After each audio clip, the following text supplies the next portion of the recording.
asalaamaaleykum mbokk internet yi chaîne football TV nuyu naa leen bu baax ziar leen di am mbégte saa su ne dafa leen vidéo mbokk yi ñi nga xam ne leen best chaîne maa leen wax welcome bienvenue abonné leen cliquer leen si cloche boobu ngeen di vidéo bi ndul mais man ko saa ba ñu fàttee tamit un vidéo c'est très important bi mooy dernière ajjuma ji si weeru tedd bi lépp lu xamante ne ñaan nañ ko si jàkka ja ak moom la ñu ñaan si 10 derniers jours yëpp suñu borom defal ñu ko donc ñi gën ne àddina yàlla yërëm leen xaaral leen àddina yi gën a kawe jéggal leen seen bàkkaar yéen ñi nekk si hôpitaux yi yàlla fëgg seen bopp ba ngeen dellu suñu njaboot gi di ñaanal aussi bu baax suñu supporters yi xamante ne tey dañ leen fële ca Maroc boobu ba léegi ñoom aussi ñu ngi leen ñaan fàtte ñu leen benn yoon donc mbokk yi tey dañuy ñëw nag dama gis benn liste bu ma gis si presse bi ma gis ne liste bu baax la franchement parce que defaloon naa leen liste de 30 jours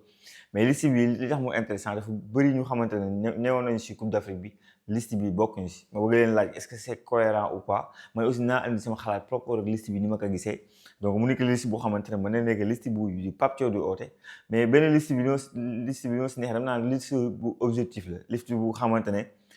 boolewuñu si ay sentiments xam nga souvent dama naan Deschamps bi mu gagné coupe du monde bi dafa jëlaat même joueurs yi convoqué leen xam nga changé aussi dara waa Argentine aussi bi ñu jëlee coupe du monde noonu lañu def gars yi bu ñu jëlee ay coupe d'Europe Copa no en général noonu la sa premier match bi ngay joué après coupe d'Afrique wala sa premier match après coupe d'Europe doo changé complètement da ngay woowee les mêmes personnes après nga GG si ngay commencé dugalaat nag du champ neuf commencé changé mais liste bi ma gis liste la boo xamante ne prendre en compte ça donc prendre en compte jour bi def na lii moo defoon lii moo non non non wala ñoo àndoon gagné coupe d'Afrique man bu ma njëkkee def liste man dama jël loolu dama ko jël boole ko si quoi donc liste bi moom ngeen gis nii comme dafa gardien yi amul problème quoi Edouard Mendy Yehvan Diouf ak keneen kii di donc Murillo foofu y a pas de débat je pense que foofu duñ fa attardé wu mais défense bi moo changé xam nga si presse en ligne bi yëpp dégg nañu ne ñaari joueurs du ñuy ajouté si liste bi Malang Sarr ak Noël Mendy moo tax foofu débat bi li tax mu neex dafa am ñu àndoon ak Malang Sarr àndoon ak Noël Mendy Pape Thiaw def la facilité yombale leen mbir mi ñoom ñi xam dañuy xëcc ko mu ne dama leen woo ñaari joueurs yëpp bu ko defee y aura pas de débat naan non war nañoo un tel les deux joueurs les plus méritants au niveau de la défense c'est ces deux joueurs là c'est les meilleurs sénégalais kii nekk Rayo Vallecano Noël Mendy kii nekk championnat France di Malang Sarr donc foofu dañuy woo ñaari défenseurs seul problème boo woowee ñaari défenseurs te amul nga 4 défenseurs maanaam Mamadou Sarr Niakhaté Kalidou Koulibaly Abdoulaye Seck t'as 4 défenseurs nga boole si ñaar ñi donc day ça fait 4 5 6 défenseurs je pense di 6 défenseurs soxla ko léegi nag liste bi ñoo génn Abdoulaye Seck te léegi nii maa ngi liiraat li tax ma gën a def vidéo bi ma liiraat léegi affaire ñu ne Abdoulaye Seck sera peut-être zappé donc man Abdoulaye Seck man dama xawoon jóg gars yi boo gënee coupe du monde wala coupe d'Afrique da ngay woo même groupe bi ñu dem ñu xoolaat mais da ngay gis ne par rapport ak performance bu Malang Sarr ak performance bu Noël Mendy moo nar a xañ place Abdoulaye Seck moo tax liste bii da nga siy gis ne Abdoulaye Seck bokk si par exemple est-ce que logique na bu fekkee yoonu football da nga naan lu logique la parce que loo si mën a dégg aussi tamit championnat France donc ak championnat Espagne moo ëpp niveau championnat Israël nga bëgg ko nga bañ c'est pas le même niveau et que ñaari joueurs yi muy concurrentiel ñaari actuellement à l'heure où l'on parle niveau bu ñu nekk Abdoulaye Seck nekk fa maintenant nag Abdoulaye Seck daf ñu rendre ay service weesu nga def kan bu mucc ay finale Coupe d'Afrique bi gis nañ ko bii bi mu dugal gis nañ ko si match yi donc Coupe d'Afrique bu xamante ne quand on a besoin de lui il a su répondre présent donc loolu moo taxoon moom pour man ñu convoqué waat ko bon yàqul dara mais nag ñu convoqué ñaar ñi aussi tamit benn logique la à noter que Noël Mendy peut jouer aussi tamit au poste de latéral droit foofu tamit dinañ fi ñëw poste de latéral droit dinañ fi ñëw wax si suñu xalaat bu baax parce que poste de latéral gauche moom liste bi ça n'a pas bougé je pense que ñun ñëpp sénégalais yi ànd nañu ñu maas ne El Hadj Malick Diouf ak Jacobs ñoom ñaar ñoo war a ñëw yeneen gis Jacobs bokk nañ si équipe type de la Ligue des Champions El Hadj Malick Diouf yeneen dégg ne ay Chelsea ay Liverpool ñoo ngi koy bàyyi xel donc au poste de latéral gauche je pense que y a pas de débat Moussa Ndiaye revient en force du côté de Bundesliga 2 équipe boobu moo jël premier di Schalke 04 am nañ si moom mbégte ba bëgg ko prolonger mais le fait que El Hadj Malick Diouf ak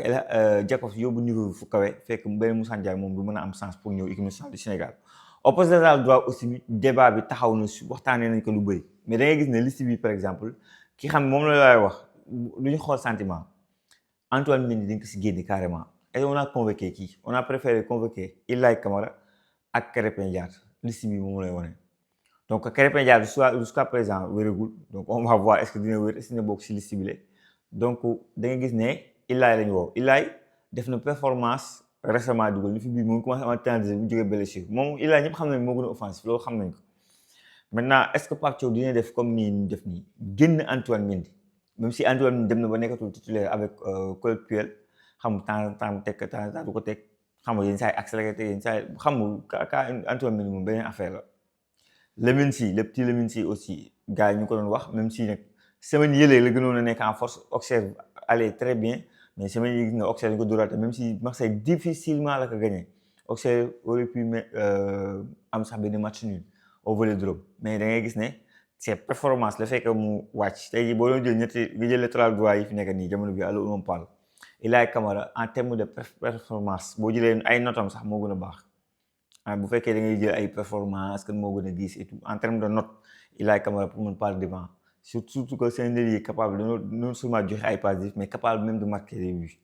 même si dans une défense à 3 la gën a ay moom Ilaay Camara à voir est-ce que Pape Thiaw aussi foofu dina def la réflexion ba jël Antoine Mendy bi xam c'est un jeune latéral droit bi nga xamante da ko teg titulaire finale Coupe d'Afrique est-ce que comprendre nga la nga bëgg ko juger si finale Coupe d'Afrique boobu wala juger contre Brésil parce que bu fekkee Sénégalais ñaari match lañuy juger Antoine Mendy et c'est difficile pour lui parce que day ak benn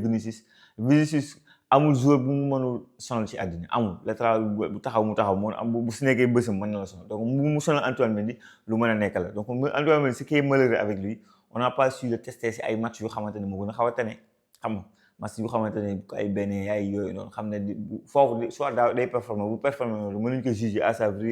réelle valeur am quoi réel niveau donc du coup Antoine Mendy est-ce que Pape Thiaw dina décider parce que man ci li ma yëg si li ma xam ak si li ma gisee Pape Thiaw ni mu doxalee il préfère Antoine Mendy à Ilaay parce que Ilaay ñu ngi koy défensivement la ñuy wax des na et tout et même si amaguñu match carrément pour natt Ilaay Camara réellement sur le au niveau de la défense est-ce que am na si problème boobu mu mel ni dañuy war a am problème de défense mais mën na ko combler offensivement parlant et il a des atouts physiques xale la qui lui permet li ñuy wax ni défense AUC moom mën na gérer lu bëri dina mën a yéeg dina mën a wàcc dina mën a marquer donc foofu noonu loolu mooy yooyu gis naa ko gëm quoi ay lii la gën a ay lii la il faut ñu tester ko ñu xool ñu may la match ñu mën la natt c'est difficile pour Antoine Mendy c'est difficile pour Ilaay maintenant en Krépin Diatta si toutefois day soog a wër pour man sax jarul woote bu fekkee day wër rek ma ñaari match yi taxaw man à la place de Pape Thiaw damay woote Ilaay woo Antoine noonu laay def wala moo woo Ilaay woo Lamine Sy donc foofu Pape Thiaw foofu war na mën a décider parce que Krépin Diatta bu fekkee day soog a wër rek nii jarul convoqué final bi jéewul garaawul Krépin comme ñëpp xam nañu ne bu nekkee à 100% match de mai mois de mai am nañ 2 matchs mois de mai am nañ 2 matchs contre Arabie Saoudite contre États-Unis c'est les matchs de préparation à la coupe du monde boobu bi ñu préparer la coupe du monde nag Krépin mën na ñëwaat mais nii jarul rey sa bopp mën na di ngay jouer ay match qualification coupe du monde pour man Krépin mën na ñàkk de man li ma gëm Krépin jarul sax boole si liste bi donc bu ñu duggee si milieu terrain yi foofu tamit amul benn changement ci li ma gis si liste bi foofu da ngay gis ne Gana Gueye mu ngi fa Pape Matar mu ngi fa Lamine Camara mu ngi fa Habib Diarra mu ngi fa Pape Gueye moo ngi fa xam nga lu wax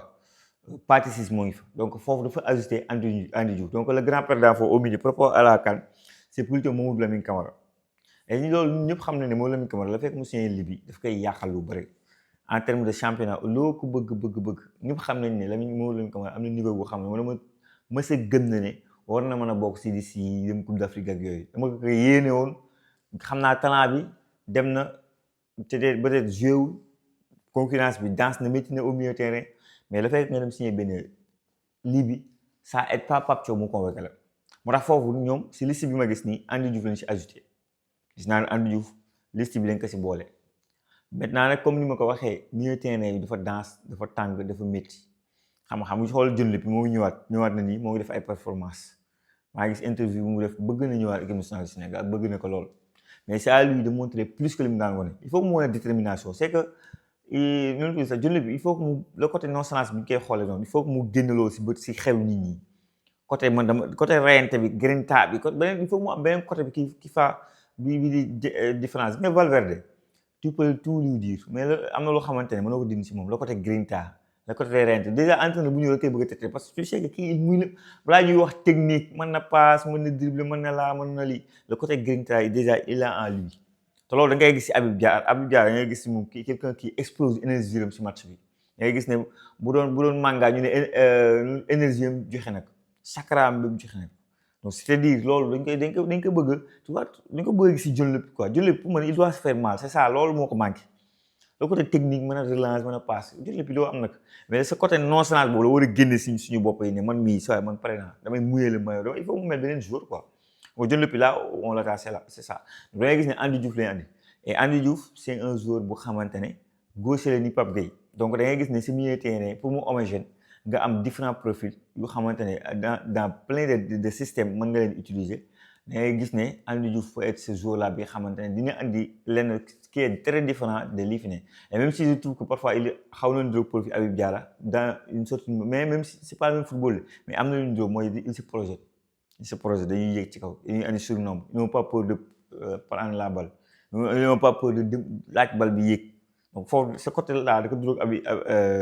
Habib Diarra mais c'est pas le même profil que Pape Gueye c'est pas le même profil que Gana Gueye c'est pas le même profil que Pathé Ciss ndool ak ñoom ni ñuy jouer sax football donc nga am un Andy Diouf ça peut être très intéressant pour l'équipe nationale du Sénégal donc foofu milieu terrain bi gis naa ne changé wu bu baax ñu dem attaque bi ma demee ma gis ne liste bi donc changé na attaque bu baax a baax attaque bi moo tax mu changé attaque bi déjà Boulaye Dia andi ñu ko si liste bi génn nañ si kii Boulaye Dia génn nañ si Habib Diallo génn nañ si Cheikh Sabali donc c'est les 3 perdants selon liste bi nii est-ce que la laa si gis lu logique gis naa ne Habib Diallo c'est difficile à Metz parce que Metz moo ngi xeex pour bañ a wàcc deuxième division te xam naa ne comme fa lañ jëm c'est difficile chaque match leen di dóor c'est compliqué mon frère donc nga gis Boulaye Dia récemment la dugalaat but Coupe d'Italie jéewul woon il a toog 7 mois presque sans marquer de but dugal na but Cheikh Sabali toog na lu bëri blessé wér na dem na MLS ñu bëri jàpp nañ ne war na si mën a ñàkk place man jàpp naa ne dafa service yu mu rendre mérité waatoon ñu andi que mérité na sax dem ko parce que moom si ay match il a été décisif Cheikh Sabali li ma ne si moom voilà un jour bu xamante ne ay match am jël ko benn par benn li mu décisif mu ëpp li mu décisif à chaque fois passe décisif but des matchs nag très importants ay contre Angleterre ay le match RD Congo match bi la qualifié moom moo passe pas moo tax des matchs décisifs yi mu def bu xamante ne loolu moo ko yóbbu Coupe d'Afrique et c'est tellement mérité mu dem Coupe d'Afrique temps de jeu bu tuuti bu mu fa jotee am joxe na si passe décisif donc il est toujours décisif et pour man joueur dem benn MLS war la xañ équipe nationale du Sénégal loolu sama logique la pour man ñoom Messi ngi MLS ñeneen ak ñeneen du ma fi lim ñi nekk MLS ñoo xam ñu ngi leen woo en sélection donc pour man du critère bu xamante ne war na ko mën a éliminer équipe nationale du Sénégal maintenant si liste bi ki ñu ko remplacer moo baax ñu ko remplacer ku xamante ne muy Mamadou Diakhone waa Mali bëgg nañ ko et jamono bi il est en grande forme voilà un jour bu xamante ne bu ñëwee il va amener un vrai plus sur le côté Cheikh Sabali moom mënul Cheikh Sabali ci li ma gis mais Cheikh Sabali aussi mënu ko après encore il est plus jeune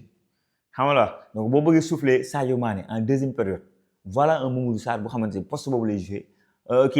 Mamadou Diakhone nga xam ne poste boobu lay jouer et il va amener carrément du sang neuf énergie positive joueur bu xamante ne ak 1 contre 1 daf ko bëgg 1 contre 1 lu ko neex il est capable de marquer des buts il est capable de joxe passe décisif et c'est la nouvelle génération maanaam boo bëggee tabax beneen génération équipe nationale du Sénégal tu peux compter si Mamadou Diakhone donc si on me dit que Cheikh Sabali ne sera pas convoqué ma ne la waaw bu ma soñoon du am de nga ne ma Mamadou Diakhone laay wax ma ne la loolu moom c'est aubaine la quoi boo woowee boo bëri Mamadou Diakhone man je valide à 100% donc foofu damay nangu liste bi bu fekkee logique bi loolu la man damay nangu si logique boobu. léegi ñu dem au poste de d'ailier droite gis naa ne le retour de Assane Diao pour man dañ ko war a convoquer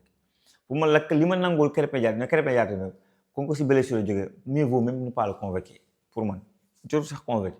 parce que xam na ne moom poste bi il est titulaire s'il est bon bi am na benn waay bu ne mooy Mohamed kenn warul moom poste mais xam ngeen fi may waxee c'est un titulaire indiscutable cadre la instant et il a montré des preuves yu tax ñu wax li ñu wax nii ñëw rek di tëdd ne ñu naan ko wax non dafa wane lu tax ñu ne Krépin moom na loolu donc lii valable pour Krépin valable pour Assane Diao on a encore ba tey utiliser wuñu ko comme ni ñu ko bëgg a utiliser du coup du moment où utiliser wuñu comme ni ñu ko bëgg a utiliser pour man liste bi da si war a bokk parce que c'est les 2 derniers matchs test avant la coupe du monde parce que yeneen 2 matchs yi match de préparation coupe du monde lii match de test la da ngay xool ay différents systèmes différents profils nan la ñuy jouer si benn stratégie boobu nga mettre en place à la coupe du monde donc pour man le retour de Assane Diao pour man lu baax la lu assez intéressant la pour l'équipe nationale du Sénégal donc loolu du ma ko bañ ma gis nag ay joueurs yu ñu ajouté en dindi Boulaye Dia dindi Habib Diallo mais dugal ñaari joueurs yu mérité seen place kenn ki di Bamba Dieng performance à Lorient actuellement il fait partie des meilleurs attaquants keneen ki di Philippe Kenny mu nekk 2 profils différents parce que Habib Diallo Boulaye Dia foofu nag sama xel nangu naa moom foofu day ñëwaat si li mu leen commencé fii kenn xoolatul sentiment bi kenn xoolatu ko fii dañoo xool performance parce que en termes de performance le gars kenn ki il a marqué 12 buts kenn ki il a marqué 13 buts et mu nekk deux profils yu xamante ne différents de Habib Diallo bi xam c'est un pivot xam nga capable de marquer de la tête relancer des surfaces taxaw di xaar à la réception tout le temps si zone de vérité bi lay neex pour ñu passe mu dugal.